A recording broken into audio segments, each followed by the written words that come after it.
আসসালামু আলাইকুম।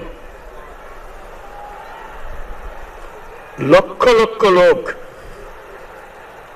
আজকে এখানে হাজির হয়েছে, পথে ঢেউয়ের মতো লোক আসছে। সারা বাংলাদেশ জুড়ে কোটি কোটি মানুষ আজকে এই মুহূর্তের জন্য অপেক্ষা করছে। তারা তাকিয়ে আছে হাদির কথা শোনার জন্য। আজকে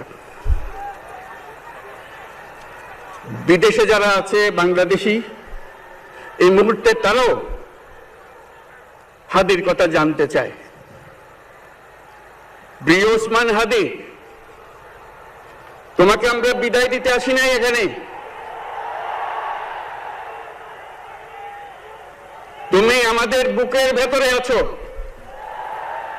এবং চিরদিন বাংলাদেশ যতদিন আছে তুমি সকল বাংলাদেশির বুকের মধ্যে থাকবে। এটা কেউ সরাতে পারবে না। আমরা আজকে তোমাকে প্রিয় হাদি বিদায় দিতে আসিনি। আমরা তোমার কাছে আমরা ওয়াদা করতে এসেছি।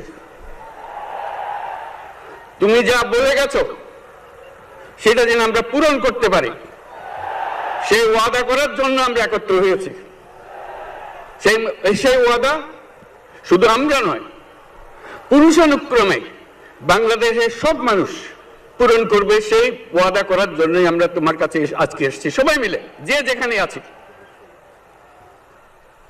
আমরা তোমার যে মানব প্রেম, তোমার যে ভঙ্গি, মানুষের সঙ্গে উঠা বসা, তোমার যে রাজনৈতিক দৃষ্টিভঙ্গি, সবাই প্রশংসা করছে।